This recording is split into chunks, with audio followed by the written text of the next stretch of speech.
Recording. We're good to go. Kenny, man, so much to talk about. Thank you so much for joining us. And I've been pre-record. We've been holding off the questions for anybody that's watching this because the girls have got some pretty interesting questions.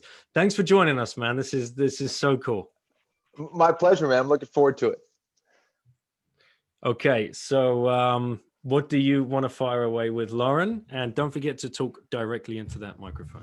My question is, so I heard that you fight. So my Yes. question is, do you feel bad when you fight the person?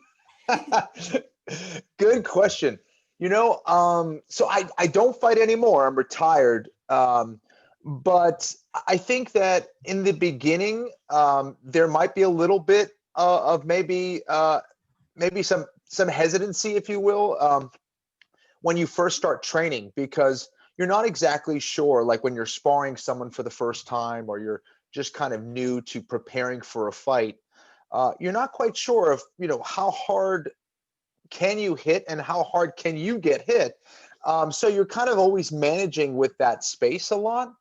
And I find that after a bunch of experience of sparring, you start to realize that if you don't, I guess, give it 100%, or if you're not, really careful, that you can get hurt more than anything else. So not only is it important for you to be, defensively sound, but also you have to know that when you're going to deliver a strike, that you do so with precision and to the best of your ability, because that one opening might allow your opponent to go in and then take advantage of you. So maybe that one opportunity that you would have had to finish your opponent, for example, would open the door for them to then maybe take advantage of you. So you start to realize that those opportunities for the kill, if you will, you need to take full advantage of it.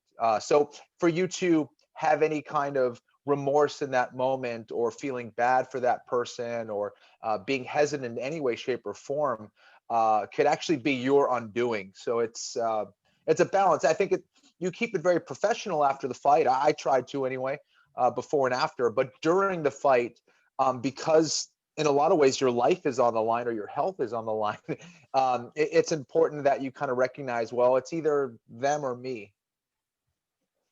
So we were watching, I can't remember the fight we were watching. Sorry, Kenny, and sorry to your opponent for not giving them the No correct worries. shout out. But after the fight, did you see that they were like, they showed a lot of respect? So Yeah. like you like hugging each other after that humongous fight of trying to kill each other. Basically. Kill each other. It's what it looks That's a bit like. extreme. That's funny. So, Caitlin, do you have a question you want to ask Kenny? Yeah. Okay. What do you think of Mr. Miyagi's teaching methods? You know what? It's so funny. Like, that was such a family movie for me and my family. Like, we probably saw that like once a week forever, the Karate Kid, and then, really mainly the first Karate Kid, and we saw the rest of the movies. But and I still haven't seen Cobra Kai, by the way. I still need to check it out.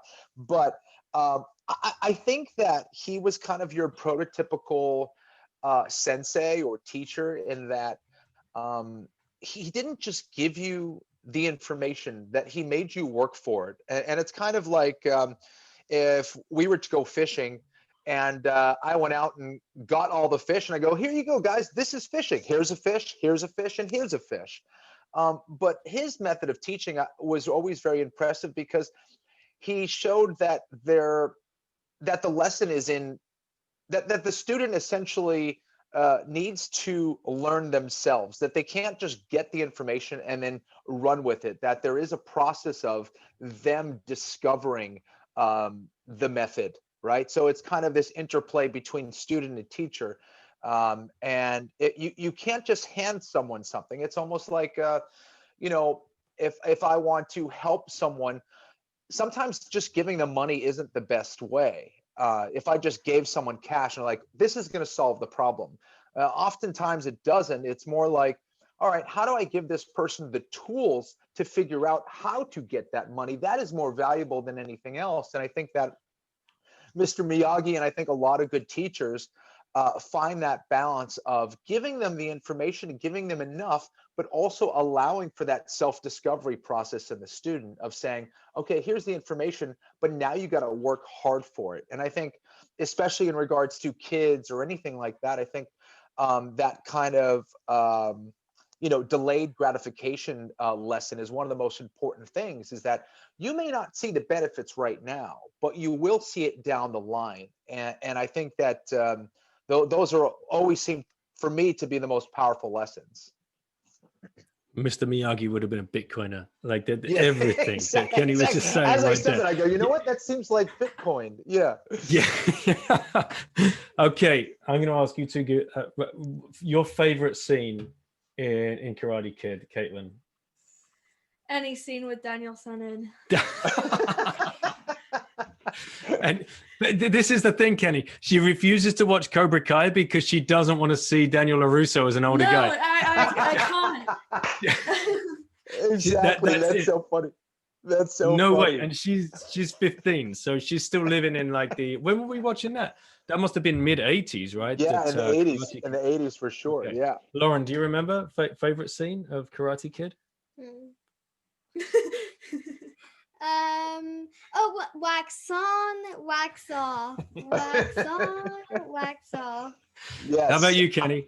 I think my favorite scene, and it's a long, I'm going to like extend it a little bit, but it encompasses the whole scene, I guess, is the Halloween scene where Daniel LaRusso decides he wants to get some revenge on his rivals. And, he dresses up as the shower, curtain, and he goes in there and he puts some water on their, when they're in the bathroom stall, and they go in and chase him, and they end up kind of beating him up, and coming from the shadows is Mr. Miyagi, who kind of comes in to save the day. And you see this old man kind of destroy this whole team of young karate black belts, which I thought was really cool. So that's probably my favorite scene.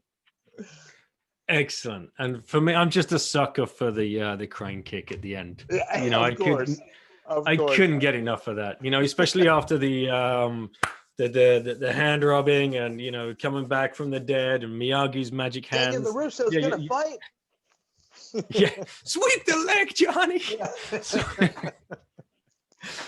Yeah. Do you have kids? I do. I have a daughter that is going to be 3 next month. And then I have a baby boy on the way in May. So working on a couple. Congrats. Yeah. Thank you. They have all of this ahead of them, so that exactly. they can watch Karate Kid and then watch some YouTube of Dad kicking ass. And Daddy. Oh yeah, don't use that. It will be my turn. It will be my turn to be Mr. Miyagi. Yeah. Yes. Do you have any further questions before you? Nope. No. No. Okay. Because you usually want us to ask 1, 2, because then we. Oh yeah, but that's the limit, the... because otherwise he has no other questions. Yeah, exactly. But and then the podcast will be over. But I was listening to the Toxic Happy Hour earlier, and everybody is calling for me to step aside, like do a Satoshi on my own podcast and let the girls take over. That means you girls are doing a good job. Yeah, exactly. The students become the master, Daddy, right, Kenny? Exactly. This is the problem, right? This is the problem. What? When I'm like older, I really want to do a podcast with you. Okay. Well, you want to interview me? Yeah. Right? Okay, Yeah. sure. But when you come older, you'll be the queen of Bitcoin podcast. Don't you worry. All right. Say goodbye to Kenny. Okay, bye. Thank you, guys. Thank you, guys. Nice to meet you. Nice to meet you too. Bye. Thanks, man. I'll just switch the headphones over. So, yeah, really huge thanks for you to getting back to me, because and to give some context to the listeners, we spoke about this. We did a pre-call. I don't follow your sport, and I had not heard of you at all. But then all of a sudden, bam, you tweet something about Bitcoin, and what? Like there's another pro athlete out there that's stacking sats, and clearly in the rabbit hole, like down it. And this was on the back of Jack's tweets and Russ's tweets, and I'll just read it so everybody's up to speed who's listening to this and might not have seen it or watching it on YouTube. As a pro MMA fighter, you pay for management, coaches, travel, equipment, nutrition, etc. Your body pays a price as well. With US dollars being devalued, and if I was still fighting, I'd want to get paid in Bitcoin. Invest in it to save your hard-earned money, or ask at Jack Mallers for help.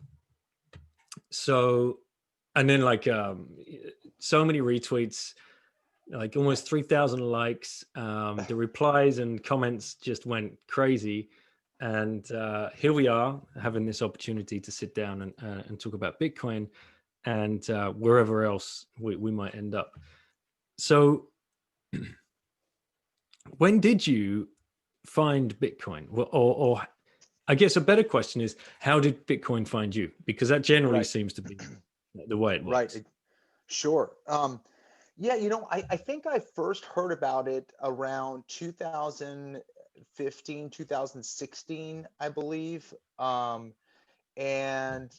I was very close to investing in it. I had a few different properties at the time. So I guess I felt like I was a little strapped, money wise, and was kind of waiting to move some properties, and, was in the process of moving out to Los Angeles and all that stuff. And I just didn't, I didn't really know much about it.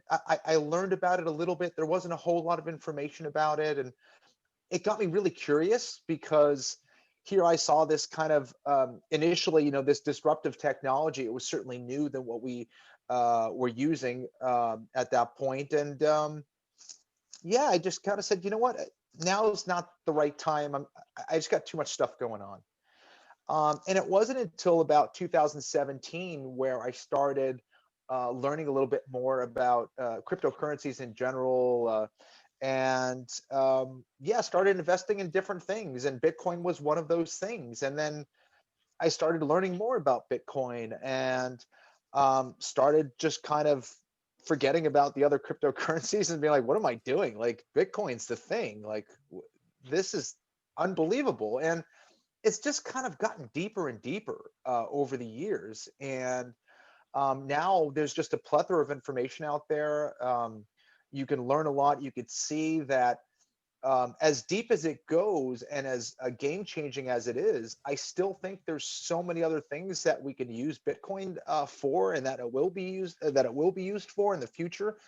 So that's just really exciting. And I think things like that have always fascinated me. As a martial artist, and I guess anybody, whether you kind of do anything, we're always trying to look for more efficient ways of doing things. We're always trying to look for the most effective ways, the quickest ways, without sacrificing, efficiency and all those things. And when you see something like Bitcoin that is doing just that with such simplicity and effectiveness and speed, you start to question, what the heck are we doing right now? Why aren't we switching towards this? And so it starts to grab a hold of you. And in the process of learning about Bitcoin, you don't just learn about Bitcoin itself. You learn about the monetary systems and economics and, business and what makes things work. And, for anyone who has had a business before, I get martial arts uniforms made and different things. And I deal with other countries like Pakistan and all these different things. And, wiring money to people is a pain in the ass. And just going through that whole process, it's not very quick. It's not very efficient. It's more costly. And so immediately I just kind of saw the effectiveness of Bitcoin. And then it's just kind of been continually dragging me down this hole, like it has to so many other people, where it's like, man, this is mind blowing. It truly is revolutionary. There's so many parallels there with the philosophies of your sport, and you touched on a few of them there, like efficiency, effectiveness, speed. and then like this low time preference as well. You know, you have to, from what I understand of martial arts, and I've not studied it, but you've got to know when to react, right? And Yes, it's not like just go all out and like high time preference, swinging around all over the place. That's going to get you killed. 100%. Um, so it's fascinating that something like Bitcoin can resonate with so many people across so many different disciplines, and here we are falling on martial arts. And then let's talk about that. What, you know, what brought you to that rabbit hole? You know, growing up, you know, how did you find? How did your family find itself in America, and how did you find yourself growing up and being drawn into the art of whatever what was it first? Maybe it was something like karate or judo, or I don't Right. know exactly. Exactly. You know, so um, my both of my parents are actually from Peru in South America, and they moved to the United States in the late '60s. My dad was doing his training at University of Maryland, and then later at Harvard, and we end up in Boston, and that's where I grew up outside of Boston. And my dad was a pretty busy guy, but you know, during his high school and college years. He took judo and was a practitioner of judo, ended up getting his black belt, and you know, learned so many lessons from judo, and wanted us all to kind of learn how to defend ourselves. So that was kind of always in me. He was fond of history and war, and that was something that we discussed, or I'd hear him talk about all the time, was politics and war and all these different things. So I think that probably had some kind of influence on me of being kind of enthralled with that, and the art of war and what makes someone effective, and strategy and tactics, and everything in between. So, you know, and then of course that led to, you know, being a lover of Kung Fu theater and Bruce Lee movies and action movies. And, you know, yeah, it was just always fascinating to me. So I did, you know, karate. That's what I started out with. I did it as a kid. I was about, I think I started right around 9 or 10 years old. But ultimately, I was involved in other sports, and was playing soccer, you know, in club teams, and I was traveling all over the United States and traveling all over the world. Where, you know, eventually I had to make a decision. You know, is it going to be soccer or karate? You know, am I going to be a professional karate guy? That really wasn't realistic back in the day. Even though I loved it, I always felt this kind of religious connection to the martial arts. But soccer kind of took over, and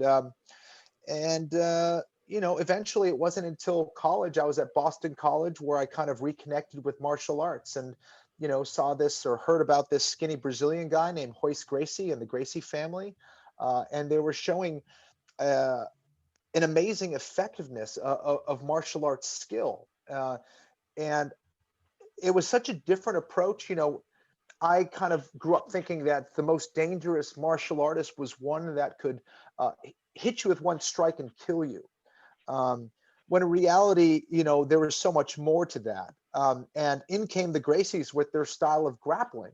And they said, yeah, you could potentially hit me, but the closer I get to you, the quicker that I'm able to clinch and control you, the less effective your strike is. In order to land a strike, you're going to have to utilize your feet on the floor, create force from the floor, and then get momentum enough to the point with your structure of your body where you can land that perfect shot. And they realized that if they're able to close that gap quickly enough and get underneath those strikes, that they could then take you down to the ground, and then all of your strikes would be useless. If you are pinned to the floor and punching up, you have gravity against you, you have your opponent's weight on top of you, which makes you less effective. And it was so different from your typical martial arts, or what we considered our typical martial arts, that you kind of felt this jolt in your body where it was like, wait a sec, this can't be right. This questions everything that I ever thought to be true. This is impossible. Let's see if, okay, he won this fight. Let's see if he wins the next one. And he did. And then he won the next fight and became the champion against all different styles. So then, of course, it turned the martial arts world upside down. They said, okay, well, we need to do this again. We're going to do this again and again and again. And tournament after tournament, he was successful. And what was even more impressive was that he was 6 foot, 168 pounds soaking wet. And he did it in a traditional martial arts uniform against guys that were of all weight classes, and there were no rules. And the fact that he was able to do that just got people thinking. And you did one of two things. Either you denied that it was true and you started saying it was fake, or you started learning Brazilian Jiu-Jitsu. And I feel like this is kind of where we're at with Bitcoin, right? It's like, Yes. it will either shock you to your core, to you're like, this can't be true. This questions the whole system that I've been involved in. Or you go, maybe I should learn this stuff and see what this is all about.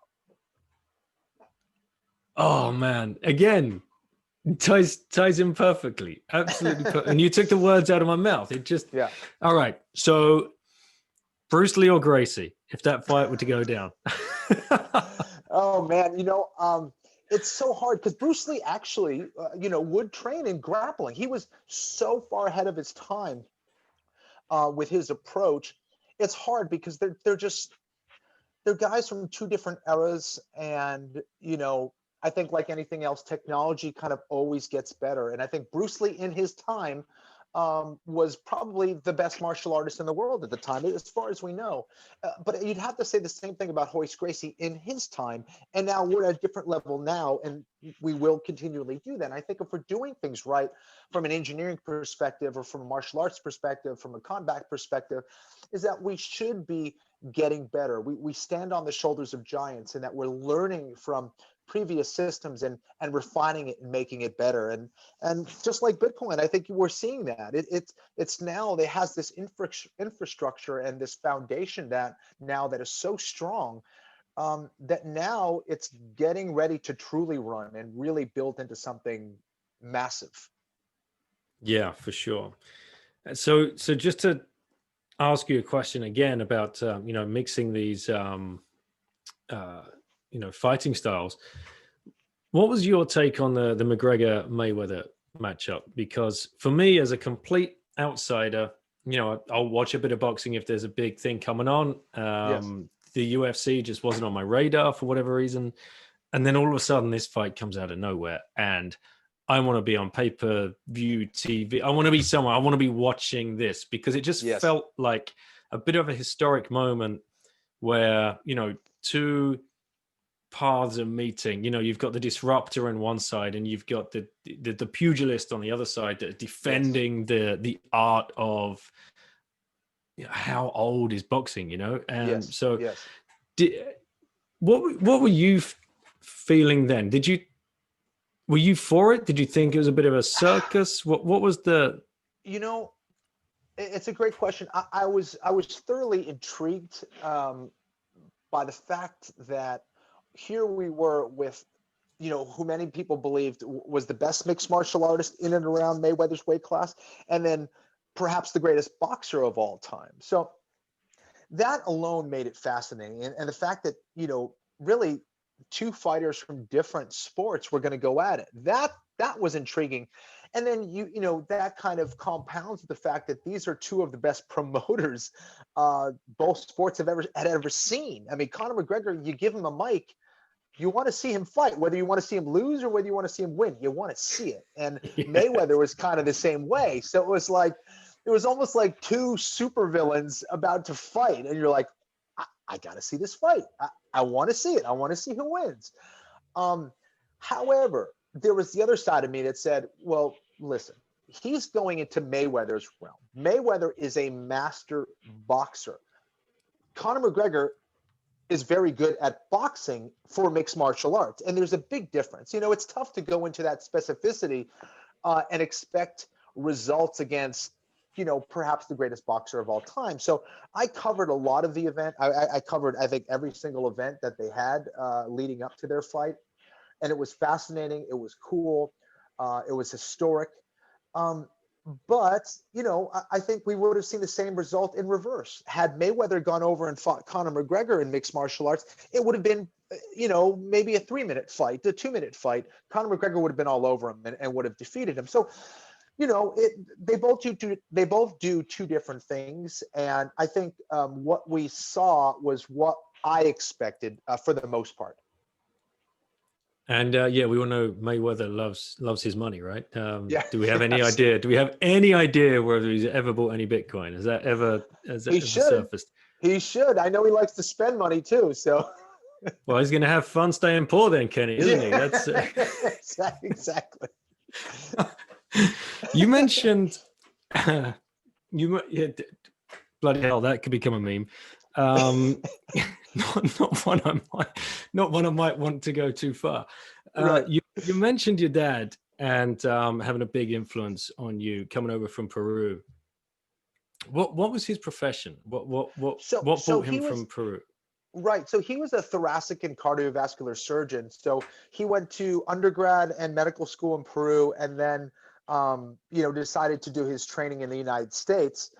Initially to you know learn in the United States and then go back to Peru. But obviously, going to the United States, I think he felt this huge sense of opportunity, both in learning and in perhaps opening up a business, his own practice in the United States. So I think as he was exposed to something bigger than what he was used to, he realized the great value of being in the United States and all the opportunities that he had here. So eventually, he was married when he came over. My mom was quite young at the time, and before they knew it, my oldest brother was born, and then my other brother was born, then my sister was born. I'm number 4 out of 6 kids.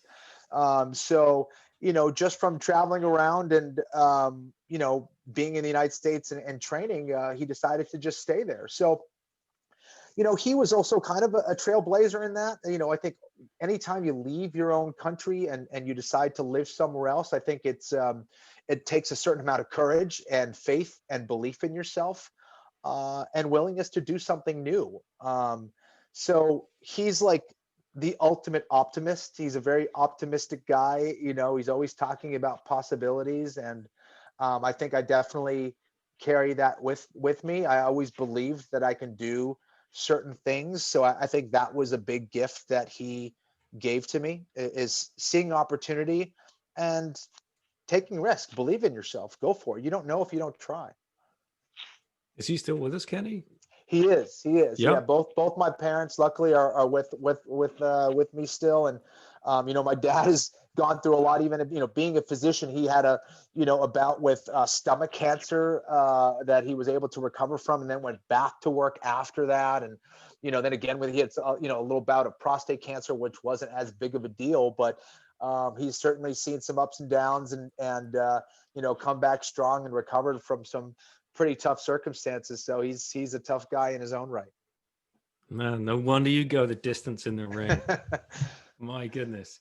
And have you managed to pill him? Have you managed to bring him around to the orange pill and Oh man, the rabbit hole of Bitcoin? I've talked to them so many times, and my mom has recently, she has her little pool of money that she plays with, and she recently purchased some. So yeah, so I think I'd Yes, be lying Mrs. to Florian, this is amazing. I'd be lying to you if I said that it was a quick process. I certainly had to do my convincing and talk to them many, many times, FaceTime and phone calls, and kind of going over the data and all this stuff. And so, then my dad's, in his 80s now, and my mom, a little bit younger than that. But, so they have, their comfort level. They're retired and they're fine. But I did tell them what was at stake. And, I think not necessarily for me, but, for the family, I think there is an opportunity for generational wealth there. And I think it's a wonderful opportunity to get involved at any age. And, anytime I have the opportunity to talk about Bitcoin and kind of spread the good word as best I can anyway, it's a pleasure. I love talking about it. I think anyone who has been down the rabbit hole loves learning about it and discussing it. And I think, like Richard Feynman said, you want to learn about something, teach it, talk about it. So It's so true. And you touch on something there that resonated with me actually when I interviewed Michael Saylor. and it's about generational wealth. And I'm from the UK. So there's, when Americans talk about generational wealth, it's a different mindset. I don't think, even those from all over Europe, it's a different mindset. And Michael said something along the lines of, he was accepted to go to MIT on a scholarship and the only reason he could go on a scholarship because I think like 2 or 3 semesters would have wiped out 200 years of family wealth. And you're like, holy crap, that bam, penny drops, Yeah. right? The sat drops. You're like, oh Yeah. my God, no wonder. America is still like the biggest buying force of Bitcoin. And another guy I had on the show, Stackmore, he lives in Turkey. He's Turkish, going through hyperinflation. He says, the way I orange pill my friends is I say to them, why do you think the richest nation in the world is the biggest buyer of Bitcoin? They have US dollars and they're exchanging it for Bitcoin. Mm-hmm. And now it's kind of coming full circle. You saying this, and I think about you and your family's experience, your dad leaving Peru, coming to build with his young wife, a completely new, big risk, right? Completely new career and family in a foreign country. And it's probably got to a point in life where you're all living very, very comfortably, but that's being inflated away. It's being stolen. And to have worked so hard for that is heartbreaking. 100%. And I think that, for my parents, I think it also hit home. Since I've, been around, I know that my parents went through at least maybe 2 or 3 different currencies, Peruvian currencies. It was like, Really? the intis, the soles, it's gone through that process. They know what that's like. They know that's possible. They felt it. Their pocketbooks have been affected. They'd seen this stuff. We have family in Venezuela. I mean, it's unbelievable what's going on down there. By the way, my family actually in Venezuela, they have various Bitcoin ATMs and things that they've put around that they're investing in. But anyways, this is a real thing. And we thought that, hey, this is more for, underdeveloped countries or third world countries like, the countries in South America or Latin America. The reality is that this is happening all over the world, and it has the potential to happen all over the world. And, the fact that Bitcoin has come into the fold now, it deletes that possibility if you accept it and if everybody gets on board. And that, trust in math and in the protocol is something that is extremely powerful. It is so simple. And it's almost, the beauty is in its simplicity. And I think so much of that genius you see that all over the world with things like that, because if you make something so complex, there's so much that can go wrong with it. If you try to tinker with all these little things, but if you give it this kind of broad protocol and you have a few simple rules, then it allows for creativity and growth. And I think that's kind of the brilliance of Bitcoin, really, is that it allows for so much. And as far as, preserving your wealth in the future and sending it to any country you want as quickly as you want, and being able to do business all over the world and instantaneously, I think gives us so much more opportunity to save and create and do. And that really isn't a possibility. Not really, not for the people that are, trying to get started or trying to buy a home or just trying to buy a car, or trying to move out of a rental or trying to move out of low income housing, or it's for everybody. It really is for everybody. Have you seen any of your fellow fighters, those that are still fighting or those that may have after their career come to this same decision as you? Are you seeing any kind of pickup in the UFC world? It's funny. I've been hit up by a few fighters now, from some of the tweets and things that I put on social media. I don't put a lot out on it. I think it's super important for people to learn about it. But I do think there's a lot of other people in this space that do a tremendous job of delivering that message. So But I do think it's important. So every once in a while, when I feel inspired, I'll tweet about it. And fighters have come to me and private message me or texted me and say, hey, what's this thing all about, and blah blah. And I kind of explain it. And some people have dabbled and gone into Bitcoin, which is super cool. And I think more people have it. And people outside of it, people that I haven't really talked to. I know that there's other fighters, maybe a handful of fighters that I know of that are getting involved in Bitcoin and investing in it. And, they're doing other cryptocurrencies, whatever. But, I hope that, they really see that Bitcoin really is the thing. And yeah, it's happening slowly. And, it's said all the time, but it's very true. We are still in such an early stage of this, which is really exciting. That's a good thing that we're at this point where it's, in and around $36,000 per Bitcoin right now. And not many people know about it. And if they know about it, they don't understand it. And that's the big thing. And it takes time for people to really understand the genius of something. So many times it's overlooked, or we think we have the answers because you didn't dig in deep, and I think people are overlooking genius all the time. And then one day they're like, oh, I heard about that. How is that thing this big now? How did I miss that? Because you didn't dig deep. You didn't go to learn it with humility and with curiosity. We are still so early. We're not even in the ring yet, Kenny. That's what I think. I mean, that's what I think. I truly do. And yeah. So the most requested person on this show, I always ask, if you had one orange pill left to give, who'd you give it to, and why? And we talked about this before. We had a warm-up call actually with John Vallis, and I hope you go and do his show because he's way more into the fighting side and he'll do a much better job. But the answer has overwhelmingly been Joe Rogan, because obviously of his reach, but he has such close ties to the UFC. And now you're coming out and talking about Bitcoin on Twitter. We need Ken Flo on the Joe Rogan show right now. This is what needs to happen. I would love to.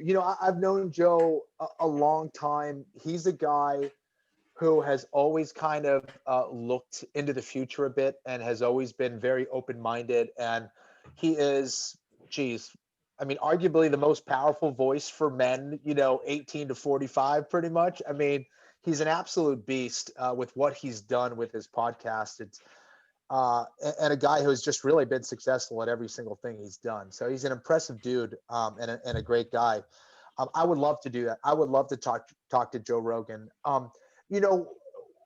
When we talked about this, the first thing I thought of is like, hey, you know what? I know this isn't realistic, but let's just talk to, the future president, Joe Biden, and try to get him in a room. And he can't leave until we've sent in all the big guns, Michael Saylor and, all those guys, and one after another, just kind of get him to understand it. But I think, listen, hey, the United States has always been a leader in a lot of different things.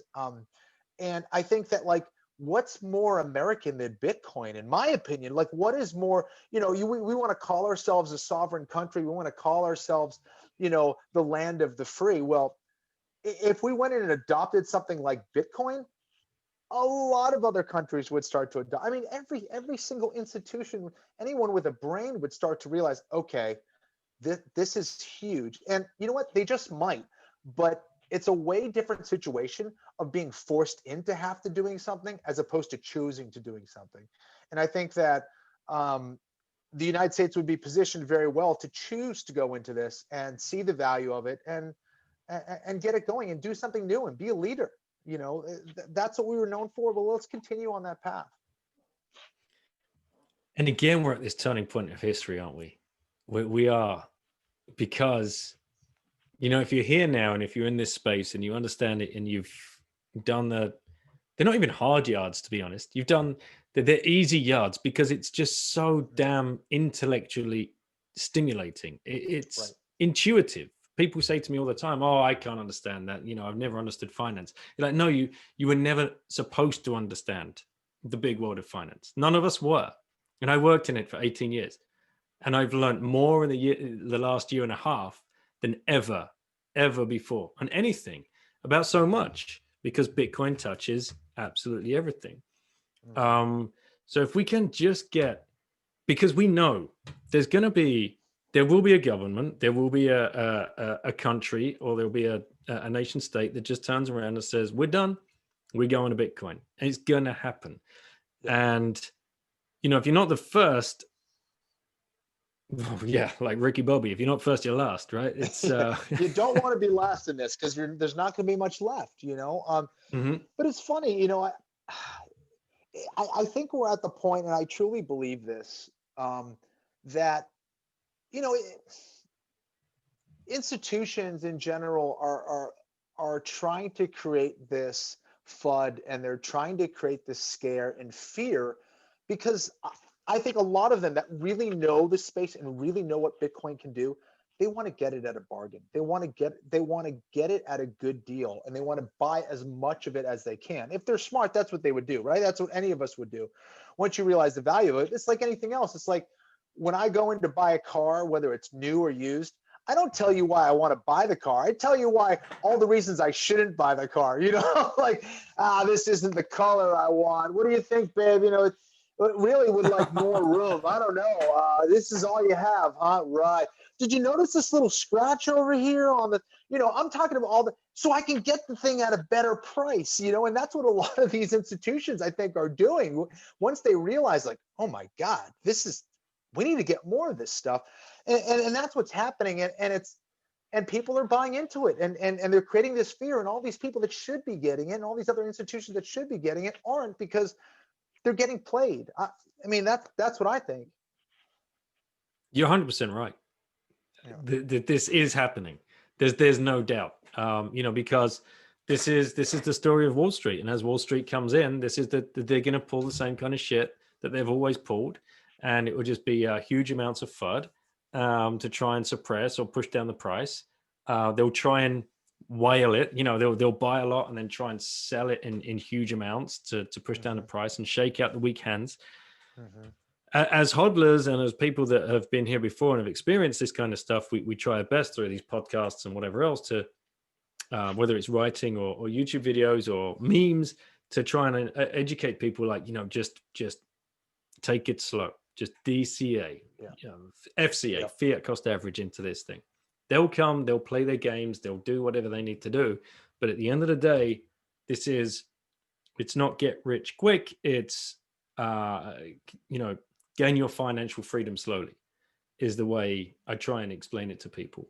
But then, to your point earlier, you've said a couple of times, people come in, they get the wide eyes, they see the shit coins, and they start messing around with those things, and they're going to get wrecked. They're going to get their fingers burnt. Right. They might go away forever. We just hope it's different this time. Absolutely. And listen, I think it's important for me to share my experience. Like, that's kind of how I started. I was like, oh, I can't really afford Bitcoin. I think I got into Bitcoin around $1,000, maybe something like that, or whatever it was. But like before that, I was like, oh, that's way too expensive. I see more potential in these other, shit coins or whatever the heck it is. And what if I get this and get that? And you end up getting burned eventually. It's like people say they're trying to do a certain thing, but, and maybe they're well-intentioned, maybe they're not. A lot of them are scams. There's no doubt about that. But even still, it's like, Saylor has said this time and time again. They're the leader. Bitcoin's the leader. They're the Facebook. They're the Google. They're so far ahead of everybody else. Like, there's no catching up now, man. Like, so anyways, and just the overall value and capabilities of the network is just so insane that even if you're able to get a little bit of Bitcoin, you do it, and you do it over time. And everyone thinks that, like, oh, I can't buy a whole Bitcoin. Well, you don't have to buy a whole Bitcoin. You get a little, like, that's one of the more common misconceptions. It's something that's so simple, but people don't realize, like, you can get 1/1,000,000th of a Bitcoin if you want. Like, it's just not a big deal. Anyways. Yeah, you can just get a few sats, get $10 worth. Start slow. Whatever you can. And Swan in the US, for the US listeners, that's, you sign up, you get a free $10, There and you go. you're away. That's it. You start stacking. Yep. Kenny, I want to ask you more about your fighting career, and then I'm going to tie it all up again into Bitcoin. I think it's going to happen naturally anyway. But how the hell did you end up in a ring surrounded in like chain link fence, trying to beat each other to death? It's still just so alien to me that there must have been. Okay, sure. Like, studying karate or judo or something as a teenager or whatever else, that is still so far away from what you ended up doing. And for those people listening that don't know anything about your career, you are one of the only 2 fighters that's ever fought across 4 weight divisions, which again is just, I mean, man, come on. That's huge. Yeah. How do you Thank you. do that, first of all? So we're right. Yeah, we'll try and peel back the onion. Yeah. You go from Daniel LaRusso going from yellow belt, trying to go through brown up to black, whatever. At what point did you like, I can probably make money out of this? And when did UFC kind of like present itself to you? I think like anything else, I think it needs to start anytime you want to be, I guess, successful in whatever it is, you need to have a love for what you do. And again, I can't explain it, but the first time I ever went into a martial arts dojo, I felt almost like it was a religious experience. Like the whole world stopped. The only thing that was happening at that moment in time was me practicing karate as a 9 or 10-year-old. And I think it just, whether it was, all the stories that have been told to me about war and martial arts and combat, I felt like I was in that. And yeah, and then reconnecting with it in college, I had no intention of becoming a professional fighter. I just wanted to learn and be good at it. I was just fascinated by it. And over time, I felt also this kind of sense of fear. And I realized, you know what? I either need to run away from it or I need to run towards it. And I chose to ultimately run towards it. And I decided to try a jiu-jitsu tournament. Let's see what happens if I do a grappling tournament. And I did well, and I did more, and I did more, and I did more. And, I had some success, a little bit of failure, some success, more success. And then I kind of went from like the small local scene to the more regional scene, to the national scene, to the more world level. And each time trying a little bit more and doing a little bit more and kind of recalibrating and kind of climbing up slowly but surely. And then there was this next challenge of, okay, Kenny, you've done well, you've done okay on the grappling scene. How would you do against another trained mixed martial arts fighter in a real fight? Like, you've done your grappling matches, but what would you do against another dude who's trained as a martial artist and he wants to hurt you? How would you do it? I was like, okay, all right, I'm listening. I just want to try this once and see how it goes. And I won. And I decided I needed to do it again and again. And then ultimately, I found myself on this show. It was the first season of The Ultimate Fighter, and the UFC had done their inaugural season of putting a bunch of fighters in a house, and they essentially had to fight each other week by week, every week, until we discovered who the champion would be in each weight class. I was the smallest guy in the weight class. I was the least experienced guy in the weight class. And somehow I ended up getting to the finals of the competition. And I went out there and I was like a deer in the headlights. And man, I'd be lying if I told you that I didn't get my ass kicked. I mean, I got my butt kicked badly, and it was a horrible thing. And the reason I did more than anything else was I beat myself. I let fear take over. And I thought about the contract, and I thought about all my friends watching me, and I thought about, how the other guy was going to be way more experienced. And I thought about all these other things that weren't important.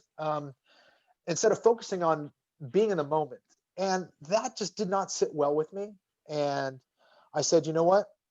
There's a lot more to this mixed martial arts. It isn't just about skill.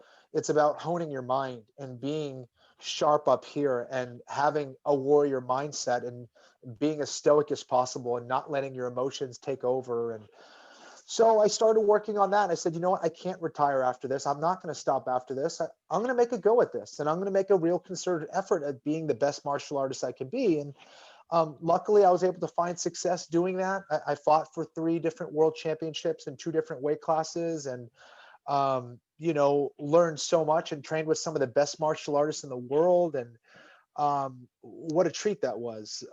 So it's something that obviously, competing, I think, at any level, or at a high level, I should say, you're going to find a lot of lessons that translate to everyday life. And to me, it gave me so much importance and so much understanding that I kind of started looking at everything through that martial arts lens in a way.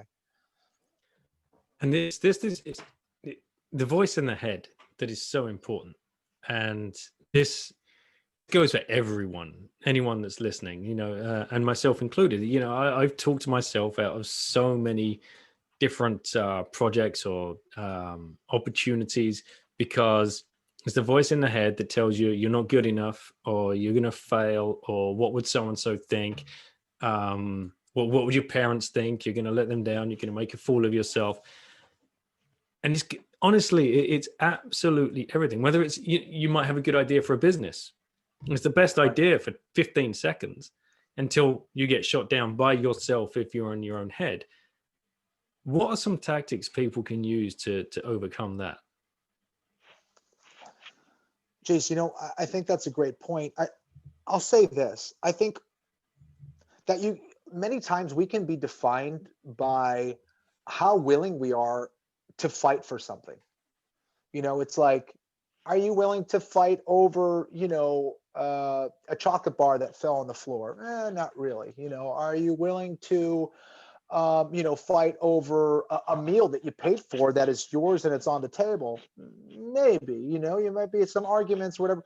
If someone's trying to hurt your child, like now it's like, oh, well, now I'm willing to die for that. That's when, I'm willing to fight for a certain thing. And I think that tells you a lot about who you are as a person, of like, what are the things that you are willing to fight for? And I don't want to constantly bring it back to martial arts, but I think that's true in a lot of ways. And I think that's why you see these hardcore Bitcoin people, is because they are willing to fight for what they believe in. This isn't a game. It's something that is their livelihood, and their kids' livelihood is at stake here. And their future is at stake. And that's why you're getting people who are working their asses off. And some of the smartest people that I've ever run into or listened to that are pushing for this Bitcoin network.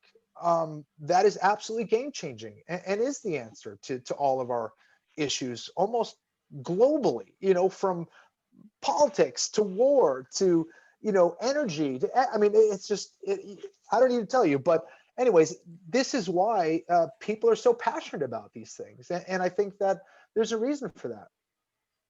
So right. ask yourself, what are you willing to fight for? Who are you in that moment? You're so right. And that's what ultimately led me to start this podcast. It was like, everything you clearly inherently believe in to be, like truth and is ethical and is going to help as many people as possible, like escape impossible situations. If you don't start a podcast and just start reaching out to people, and if you can educate just one more person, then it's job done. And when that's why your tweet resonated with me so much. When I see people that like yourself and Russell Kung, and I've had Adam Kovnatsky on the show as well. He's a heavyweight boxer. Lucky Mukasana is a professional footballer. Danny D. Kroger is an ex-baseball player. It takes it. I know, like, you guys are in the public spotlight, and you might be used to a modicum of fame or whatever, but to come out and start talking about something as weird as Bitcoin, you run the risk of losing a lot of fans, maybe losing a lot of engagement. Mm-hmm. So how do you feel about that? When was your first tweet about Bitcoin? Was that just recently, or have you done it before? No, You know, I've definitely tweeted about Bitcoin before. You know, I'll say this. I think that, you know, Russ and, you know, any boxer, any combat sports guy, you know, maybe hockey guys and a lot of athletes, right? It's like your body's on the line. And I think more so for combat sports. And if you are putting your body on the line, you're putting your brain on the line, you want to get paid for it, and you want to make sure that it's worth it. You know, I don't know if anything's worth the cost of your brain, but if you're going to do it, you might as well get paid as much as possible and have some kind of form of exchange that you can point at 20 years down the line, 30 years down the line, after you're dead, that you could say, this is what I've attained, and I'm delivering this now to my kids. And I love the analogy that Michael Saylor uses as far as, you know, your life force, your energy, your monetary energy. And that's exactly what it is. And I think that being able to do that and knowing that it's not going anywhere, and you know what, actually having it grow, you know, instead of deplete, it is a technology, and it's living in the sky, wherever the hell it is, you know, in the ether, you know, that is something that is so powerful, where you don't need a bank account. You don't need someone telling you what to do with your money, or when you can send your money, or how you can spend your money, or knowing about all the things that you're doing with your money. I mean, this is, you start to realize, like, wait a sec, am I free? Am I actually free? You know, do I have ownership over my own money? I think when you really think about it and you learn about it, you realize you don't. And I think Bitcoin changes that, right? Bitcoin fixes this, if you will. So I think, you know, that is something that is so special, and it's a technology that is so genius. And it just, if you are sacrificing your body to get paid in something, why would you do it and get paid in something that is going to deplete, or has the potential to deplete, or has the potential to be manipulated? Or if, again, you know, other things are costing more, and now you find out that, you know, your hope for your daughter or your son to one day go to the university, or to learn or travel, whatever it is, that now they can no longer do that, or they don't have that opportunity to do it. Okay, sure. Maybe, you know, it's important for them to learn how to do that and all that stuff. But, you know, aren't we as parents supposed to try to give them the best opportunities possible to do what they want to do, and give them the tools to be able to achieve what they want to achieve? And I think that, like, you know, the ability to do that through Bitcoin is far greater than, you know, with our current system. Yeah, it totally is. And talking about your journey into the ring, and parents again. How the hell did your mum watch you do those fights? Like, come on. She didn't. She actually didn't. She would wait till the results, and then she would maybe watch it. But usually it was, you know, she was just a nervous wreck watching the fights. And, you know, the hardest thing was even just telling my parents that I wanted to be a full-time martial artist. Like, they were like, it was almost like I was speaking a different language, you know. And I told them, okay, so I had graduated from Boston College. I was working at a translation agency, you know, kind of in the financial sector. And, you know, I left that job. I quit that job. And I was supposed to go to law school, by the way, after that. And my parents were like, what are you doing? You want to do what? You want to be a martial artist? What does that even mean? How are you going to make money? And if you do make money, that's not going to support you. You know, what are you crazy? And yeah, so I had to fight with that perception for a while. And, you know, it went from me being, you know, Dr. Florian's son to now him being my dad, you know. And after a while, like, people know who you are. Like, people know that you do stuff, or you were on television, or now you're, you know, they did the Boston Globe wants to do an article on you, or, so once they started seeing this, they're like, wait a sec, this is a real thing. He can actually maybe make something of his life. And, I ended up making a career out of it. And that ended up leading to me being a TV analyst for the sports, for ESPN and for Fox Sports, and, having my own show, and, starting my own YouTube channel, and, teaching people about jiu-jitsu, and having a couple of gyms, one on the West Coast and one on the East Coast. And now I only have one on the East Coast. So it's led to so many different opportunities that I never would have imagined. And I think that, if you have a passion for something, and if you love what you do, and if you're willing to work your ass off because you believe in it, then you absolutely should do it. You don't know if you don't try. And I think that fear is one of the most devastating things to, it stops people from their dreams, from achieving their dreams. And sometimes you just got to try it and go for it. And if you fail, who the hell cares? Learn from it and do it better. So true. Fear's such a crippler. I love the fact that your dad spent, his whole life trying to get people back out of hospital, and you spent your whole life trying to. Exactly. You're right. I never realized. You're absolutely right. The irony in that. It's so funny. Well, you talked about earlier as well, crossing the 4 weight divisions. How do you do that? Like that's crazy. And I think did you even go up and then back down again, or did you just work your way up? Or so here's the deal. All right. So when I was on The Ultimate Fighter, I think I had never fought above 170 pounds. I never cut weight in my life prior to even being in the UFC.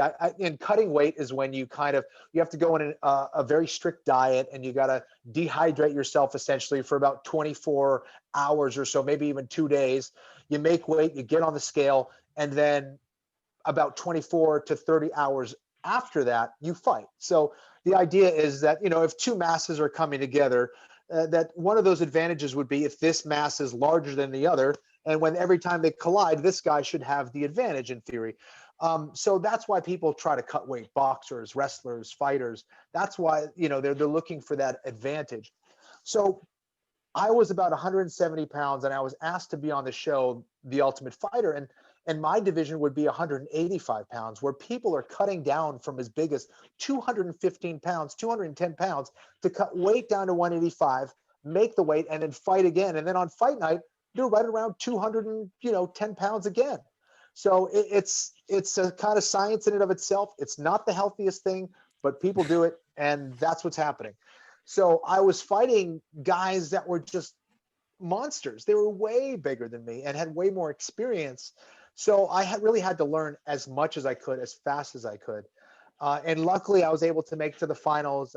I lost in the finals. I won a match or two leading up to it.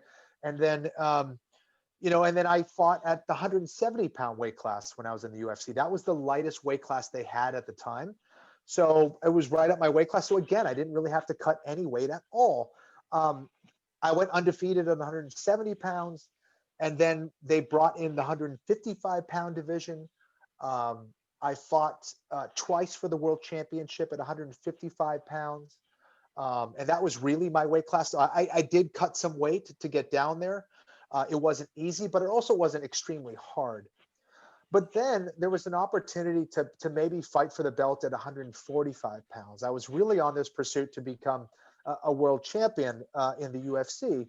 And, I had this opportunity to fight at 145 pounds. I said, you know what, I'm going to try it. I met with some nutritionists. I wanted to see if it was possible.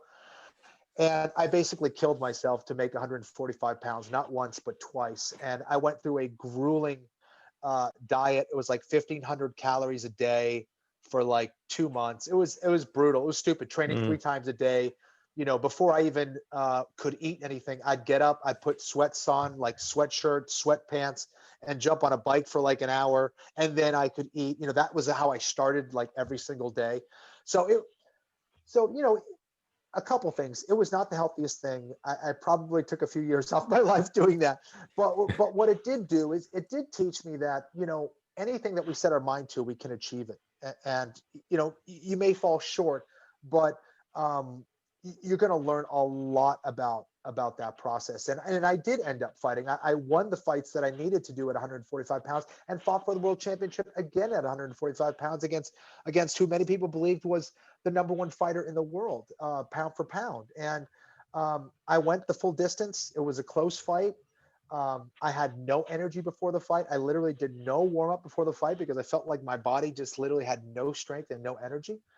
And I ended up getting to the fight, and it wasn't too bad. I wish I would have done better. I wish I would have been able to perform better. But I think the lesson in that was that I can achieve anything I set my mind to, and that, what may seem impossible is possible with the right mindset and with the hard work. And every fight, whether I won or lost, I always improved and always got better. And everyone always asks me, what's your proudest victory? It's not necessarily, I'm not proud of any single victory. I'm proud of the fact that I always got better and I always improved. And that's what we're all here for. We all are looking for ways to evolve and get better. And yeah. Many more victories to come, my friend. Yes, exactly. So, I hope so. Don't worry about that. And the fight you were referencing, sorry, would you mind mentioning the? Yeah, sure. No, of course. Name? That was a fight against Jose Aldo. Like, it's spelled like Jose, but in Brazil they pronounce the J. So Jose Aldo, and he was the 145-pound champion at the time, who later would go on to be defeated for the very first time against Conor McGregor. That was Conor McGregor's very famous 13-second knockout over Jose Aldo, which was considered one of the biggest upsets of all time. So pretty interesting story there. But yeah, so that was that. That was back in 2011 in the UFC. Did you beat him up in a keep you up competition though before? Like I did exactly. That well, was the one. We did a little kick. So I got at least one victory. Through my research for the interview, I came across that, and I'm like, what the hell is going on here? Like, these guys are, you're in the ring. And people were asking me, and they're going, how do you feel? And I was like, I feel great. And then they asked me to do this, juggling or kick up competition. Right. And Daniel, I had no strength. I had no energy. And I'm like, but if I said no, then everyone would be like, kind of know that I was weak. So I had to like pretend that I was fine. So yeah. You reminded me of Daniel LaRusso doing those kick-ups, I got to tell you. But what I found unfair was you guys had to do them barefoot. I can't do kick-ups barefoot. I didn't grow up on a beach, right? I grew up in England where we're always wearing boots because it's freaking cold. Right. You give me a ball, and I got no shoes on. I'm crapping out at like 3 or 4. I'll just go straight to the knees. It's a different feel for sure. Yeah. Absolutely crazy. So, and it also said, seeing as we're on this, and I did want to ask you about this because, it's a big thing, right? You put in so much work and so much effort. You dedicate your life to this. And on your Wikipedia, it says something like, I'll paraphrase, it's, widely regarded as the best fighter to have never won a UFC championship. And or a UFC title, whatever, a belt. Excuse me if I'm not using the right terminology. How does that feel? Because I can't imagine, none of us can listening. We have no idea the effort and the hours and the sacrifice you guys make, and across all disciplines, right? Any sport. And one example springs to mind, and on our warm-up conversation last week, we were talking about with big F1 fans. I remember seeing an interview with Nigel Mansell where the interviewer brought up the subject of the World Championship in Adelaide, where he got a puncture and the whole thing was thrown away, and he had to take like a moment. He had to take like 30 to 45 seconds before he could even respond to the question, because it's so deeply ingrained, and like everything just was blown away, excuse the pun. So to have been that close 3 times, Kenny, it must And I'm sorry if I'm asking too deep a question, but No. what, how did you deal with that? And how, going forward, it's something that's always going to be part of you. Yeah, absolutely. I think it's a great question. I think that I've tried to make sense of it. I'll say this. I always knew I got into mixed martial arts fighting. So I should have set this up a little better. I started training in jiu-jitsu and Brazilian jiu-jitsu again in college. I was 20 years old when I started martial arts again. So I did martial arts as a kid for maybe 4 years, 5 years. And then, didn't see it until I was in college. So you can kind of rule out that karate experience to a certain extent, I guess. So I started very late. I started at 20 years old. And I always said, to myself and to other people that my biggest opponent is time. And it's all of our biggest opponent, right? Time always wins eventually.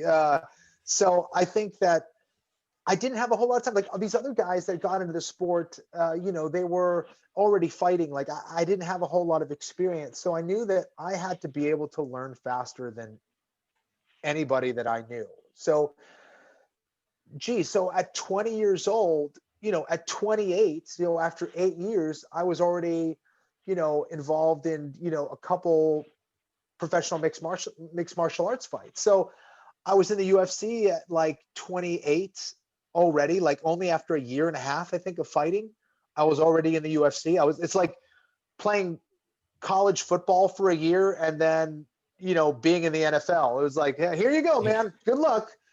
So I didn't have a whole lot of experience. So I had to learn the hard way. I was thrown right into the fire. So, I did understand that.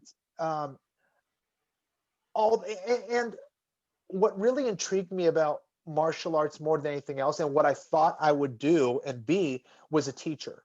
And I think I set my intention to a certain way that I was like, I want to be an instructor. That's how I envisioned myself. I want to be a teacher. And, perhaps I set that intention too strongly or whatever. I mean, I don't want to, I'd be lying to say I didn't want to be a world champion. I absolutely did. And I tried my ass off to try to make that happen. So I guess looking back on that, I do remind myself that I am a student more than anything else, and I want to be a master student. And with everything that I do, I try to learn and evolve. And although I wasn't able to become a champion, I do think at the same time, it's almost like those things that have slipped through my hands has allowed me to fight for it that much harder. Whereas perhaps, I don't know, that maybe if I did grab it, that it would have sucked out my curiosity and maybe my willingness to learn and evolve. I don't know that. But because of those things, because of me not being able to become a world champion in the UFC, I think that, it is something that I'm like, it hurts, and that hurt also can drive you to learn and be better and evolve consistently. And I guess that's kind of the lesson out of it for me, is that I didn't achieve that, but that means that there's so much more for me to learn and continuing to learn. And I want to capture as much of that as I can. And that's what I've continued to do. I feel like even at 44 years old, I would beat the snot out of a 30-year-old Kenny Florian. I truly believe that. I think that my body might not feel the same, but I do think that I have a certain amount of wisdom and experience and knowledge that I definitely did not have before. So, but I think that, pain isn't necessarily a bad thing. I think it motivates and it drives and it pushes you. And we shouldn't fear it. And sometimes it's a really good thing, I guess. And one thing we talk about in Bitcoin a lot is time. You touched on it. It's the only thing we've got. And from studying the Austrian economic side of things, opportunity cost, and you sometimes wonder Well, let's go down that rabbit hole. Like, if you had won all of those championships, you wouldn't be the person you are right now. We might not even be having this call. You might not even found Bitcoin. I don't know the timeline of that Right. exactly. No, exactly. I think about that a lot. I don't know. Who knows? There's levels of maturity. I would like to think that I wouldn't have spent all my money, that I would have gone back and worked just as hard. I think I would have been that way. But again, who knows? I think that we are all susceptible to various levels of corruption, I think, in various ways. It's like that's what makes Bitcoin so special in a lot of ways. And I think that, maybe if I was champion, that I would have been lured into a life of partying and, all this other stuff. Or who knows? I don't know, doing all this media to the point where now I'm not training and I'm not becoming the thing that I wanted to be as a martial artist, and I'm being pulled in all different directions. I think we've seen that with a lot of different champions across very many different sports. They forget what got them to the dance. And now they think that they've gotten this thing and they don't have to work as hard. And so I don't know, maybe that could have been the case with me. I don't know, but I do think that it has given me a certain level of, humility, and has kept me hungry and has kept me curious. And because sometimes when you're at the top, you think you have all the answers. And I think that's a very dangerous place to be. And I think this is why people are resistant to change and are resistant for things like resistant to things like Bitcoin. Yeah. You would definitely have a Lambo by now, Kenny, if you wanted, Exactly. and probably One no Lambo. sats. One Lambo. What's what kind of how do you think about what's changed in, if you could wind the clock back, because you had to retire, you were forced into retirement, right? As far as I understand it, you were training for even another weight division or not? No, so I was going to go back to 155 pounds, and Right. and I was training and had hurt my back to the point where I couldn't really do anything for a couple years, actually. So I had to kind of battle back to get healthy again. And by that time, I was kind of deep into TV work and being an analyst. And I said, you know what, my time has passed. I wanted to make sure my body was healthy, and if I wasn't physically capable to doing things to the best of my ability, I know my time was up. How much do you think, it sounds a bit cheesy for those, for definitely for newbies that might be listening to the show, but those of us that have been here a little while, we understand that Bitcoin, when you start interacting with it, it changes you at a very deep level, like philosophical, mindset, fundamental mind shifts. How do you think that would have affected your fighting style if you were to step back in the ring? If you can imagine a 30-year-old Kenny Florian with the wisdom that you have now since interacting with Bitcoin, what would have changed, do you think? Oh man, I think I would have been more cognizant of the importance of savings. I think that and Michael Saylor talked about this about the importance of defense and security. And I always kind of had this mindset with myself, is that, like, people forget, martial arts is really self-defense. It's not self-offense, it's self-defense.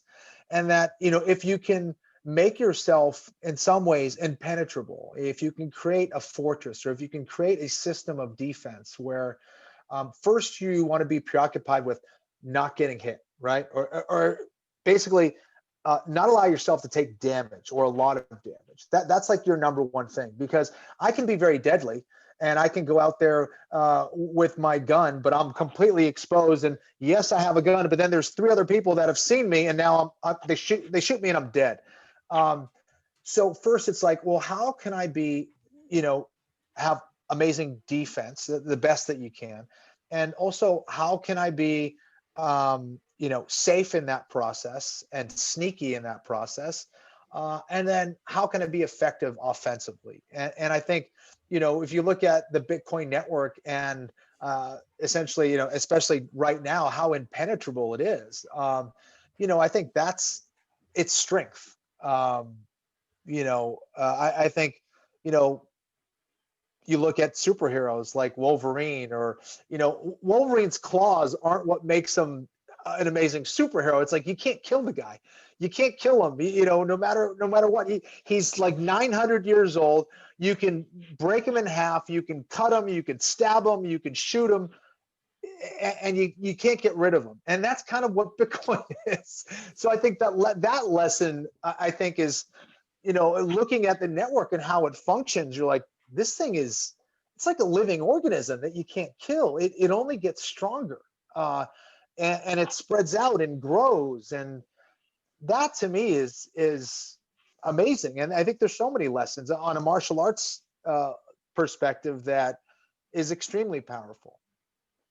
I think you just made another meme up, Kenny. This is Wolverine is Bitcoin. Well, yeah, exactly. Oh, forget the honey badger, or maybe it's a mix. Maybe it's the Wolver badger, or the honey green. What's the people that something made you curious. Obviously, you fell down a rabbit hole, but then you got to start grabbing onto branches, right, or roots on the way down, and whether that's podcasts or articles or books. Who was it for you that started helping you slowly understand and grasp what this thing is? A Bitcoin or? Yeah, Bitcoin. Okay. Yeah. Geez. There's been a lot of people. Pierre Rochard was one of the first guys that really got me going. Jimmy Song played a part as well. I think just a bunch of different, whether it was friends, books, YouTube. I think we have access to so much information now. Twitter, as far as like the people that I follow, Bitcoin, on, Bitcoin wise, it's like, I've learned so much. Typically Twitter is just like, it's a horrible place. It's just fighting and bickering, and it's like a war zone, and like everyone's shit and trashes everywhere, pardon my French. But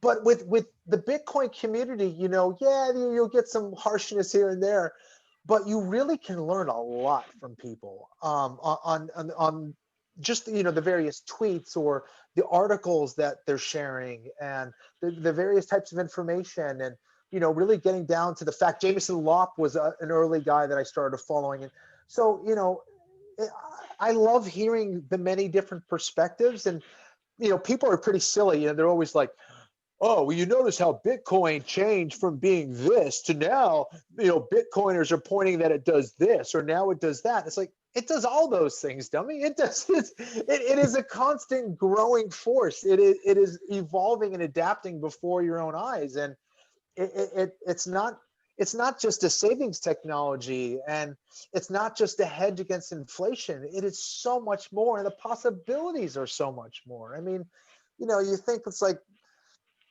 whether it's Social Security here in this country, or Medicare or Medicaid, or, the various insurance policies, like, what if that started being held in Bitcoin? Well, what would that do? Could that save the different systems that we have going on? So, again, it is, it's an amazing thing. And I've learned so much, and it truly is a great community to learn about, and you get to be inspired as well by all the hard work that's being done everywhere. I mean, I can't even imagine so much of the stuff that's been going on behind the scenes.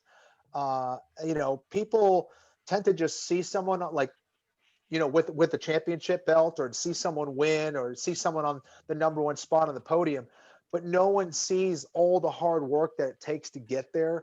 And all these people that are developing things, are doing these things when nobody's watching, and, staying up late at nights and coding and whatever it is else they're doing. It's pretty cool to see.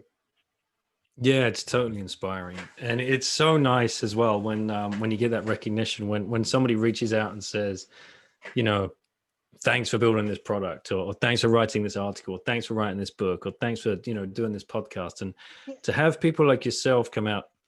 Last time I checked, you've got like over 300,000 followers, and you're talking about Bitcoin, Kenny, and Well, you've got a lot of young kids following you, right? This is the cool thing, because you're not just UFC, right? You do the robot wars, as I know them in the UK. You call them yeah, something else in the battle US. bots, yes, yeah, Battle bots, right? You yeah. gotta. It's so. And again, you made a decision to start tweeting about this. You could have stayed completely silent, and nobody could have ever known that you ever owned it, because there's OPSEC and whatever else. But something pushed you, something told you this is right, something within you said more people need to know about this, and I'm going to put my reputation on the line and push this. I believe in it. I truly do. And I think it goes beyond just trying to make money. I think it's at the end of the day, trying to make this world better, make it more efficient, and give people opportunity to learn and change their life. And it's podcasts like yours and the other ones that I've been digesting are so helpful. And I people come to really follow me on social media to see what I have to say about martial arts or fighting or whatever it is. And it's been cool to get feedback and have people go, oh wow, like you're into Bitcoin too, that's really cool. Or I have people who have hit me up, random people that said, hey, I heard you tweet something, or I saw your tweet about Bitcoin, and now I'm into Bitcoin, man. It's the most amazing thing ever. And I'm like, whoa, I forget. And I think we all kind of forget how quickly we can communicate to everywhere in the world via the internet. It's just an amazing thing. Bitcoin is going to do the same thing with money. I truly believe that. The speed in which you can communicate, the speed in which you can deliver money, the places you can go, the places you can reach, the communities you can form. It's amazing. We're living in an amazing time, and there is a lot of chaos. There's a lot of craziness going on, but there's a lot of beautiful things going on as well. The craziness has always been there, I would argue. Yeah, exactly. Like there's always been a riot on the street somewhere, wherever. But what's going on right now with Bitcoin? Play this out in 10 years. What do you see? In 10 years, I truly believe that we will be past $1 million as far as the mark. I do, as far as the price. I think that it can only be denied for so long. I think this is an asset that has been maturing. And I think, in a way, slowly for a reason and slowly for a good thing. I think it takes time for even an amazing genius thing like Bitcoin to catch fire and solidify and harden. And I think that I see governments holding Bitcoin. I see if you're a financial institution and you don't have Bitcoin, I think you're going to be in deep trouble. I think you'll be out of business. I think anyone who does any kind of business internationally, whether you're a small business or a large, global business, you better have Bitcoin or you're going to go out of business. I see various people that are going to come out of nowhere and create a lot of amazing businesses. I see a big push towards trying to make us a more energy efficient world. And that's the big knock on Bitcoin is like, oh, but look how much energy expense. It's like, well, yeah, man, if you want to get to the moon, you can't take a car and you can't take a horse. You're going to need some serious energy. So you're going to need a rocket, and that rocket takes a lot of fuel. And it's the same thing with Bitcoin. But I think it's going to get people to realize, okay, Bitcoin is staying. We're here now.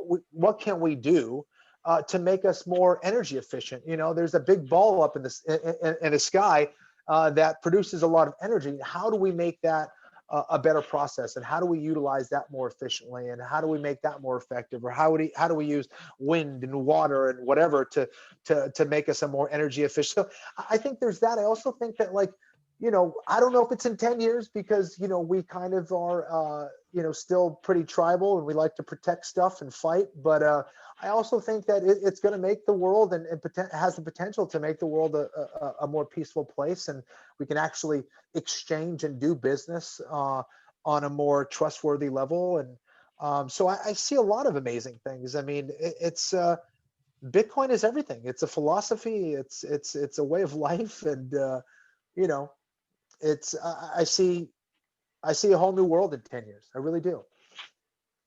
One of us, ladies and gentlemen.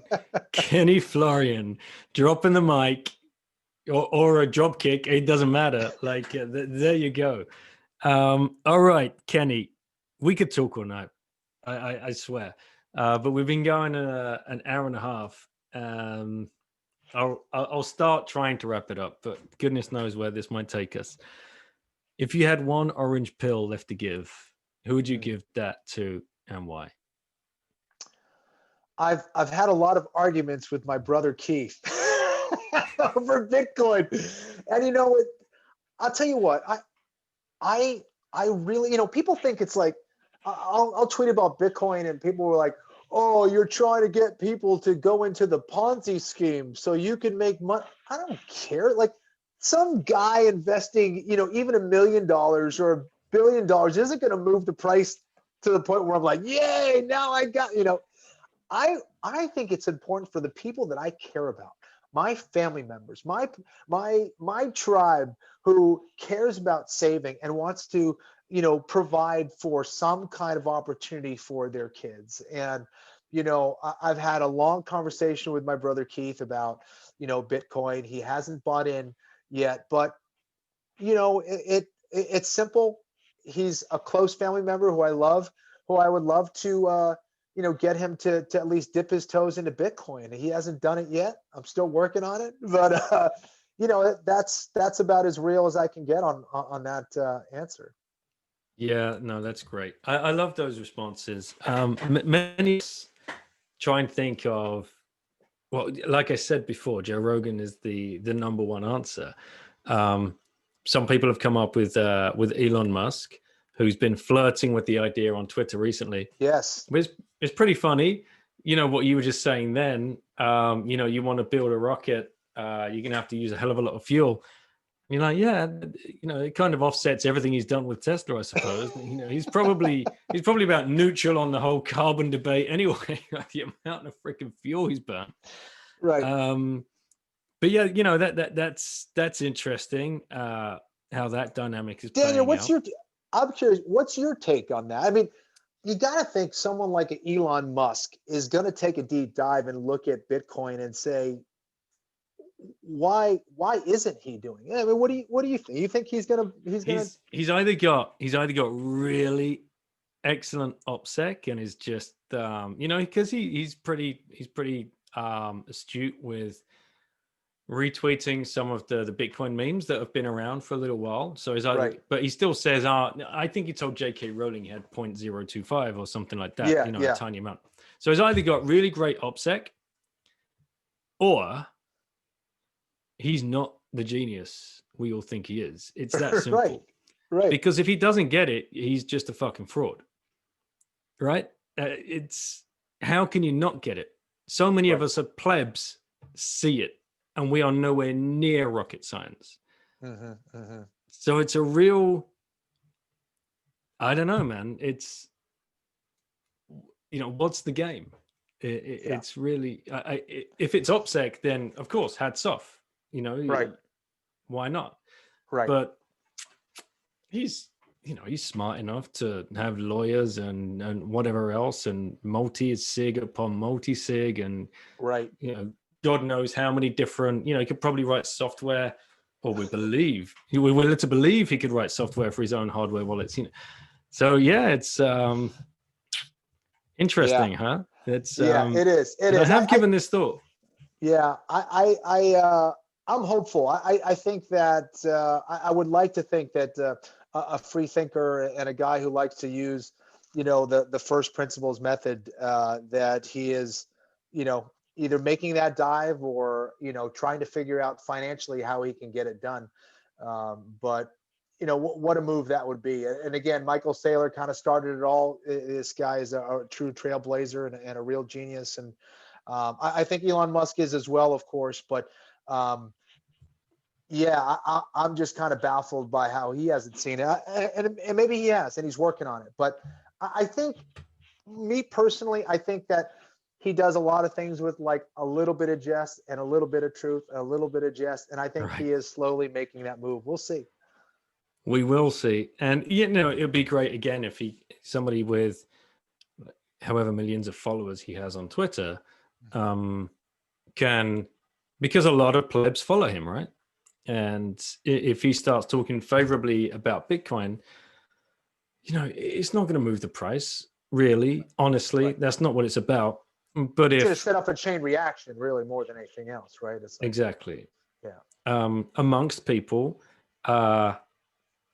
who need it the most and looking for that lifeboat, who don't have anywhere near even hundreds of thousands, let alone millions or billions.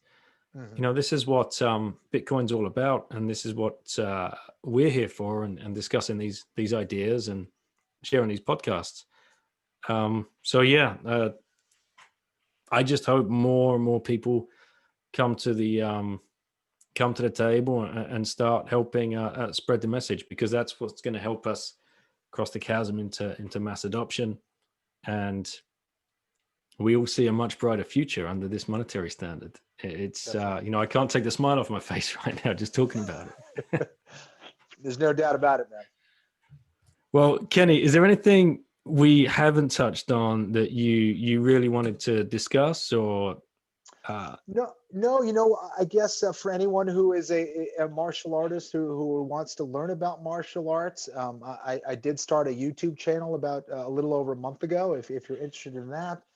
And just excited for the future. And whether you're a Bitcoiner or thinking about Bitcoin or a Bitcoin denier, I would just say, do your homework, and even just kind of taking down those walls and looking at something with a fresh perspective and with curiosity, as opposed to already having an idea of what you think it is an impediment to so many different things. And I think going in there with an open mind and learning with humility, I think people will eventually see the beauty of it. And you know what?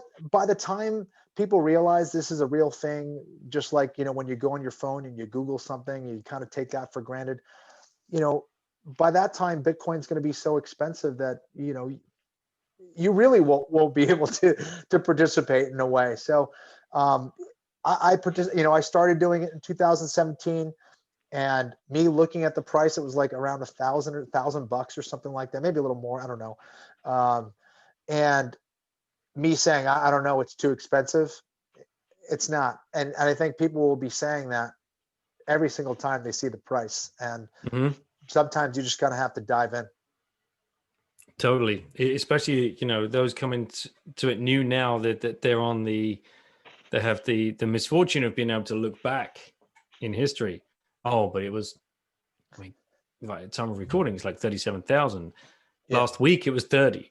Right. Last month, it was 20. Like, why the hell would I buy now? And, oh my God, this thing used to be 1,000 back in 2017. No way.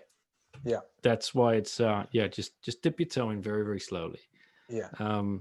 And do you have a rally cry for Joe Rogan? I absolutely do. Joe, if you're hearing this, I would love to come on your podcast. It's been too long since I've spoken to you anyway. And maybe one day. Dreams do come true eventually. I've always wanted to be on the Joe Rogan podcast regardless, but I would love to do my part in whatever way possible to, talk about Bitcoin and other stuff. And I do think it's a game-changing thing, and would be game-changing for mixed martial arts fighters and people that are looking to invest and, save their extremely hard-earned money in a brutal sport. So, yeah. Man, that's awesome. Hornets, do your work. Let's meme Kenny onto the Yes. let's meme Kenny onto the Joe Rogan show, and get him talking about Bitcoin to all of those listeners, the perfect demographic as well. Kenny, I can't thank you enough, man, for what you're doing, for agreeing to come on the show, for getting straight back to me after reaching out. I know you're going to go on John's show as well, so that's amazing. Any other podcasts that you can hit? They all help. I'm not exactly sure the overlap, but each one of us seems to have like a slightly different audience and definitely different questions. So.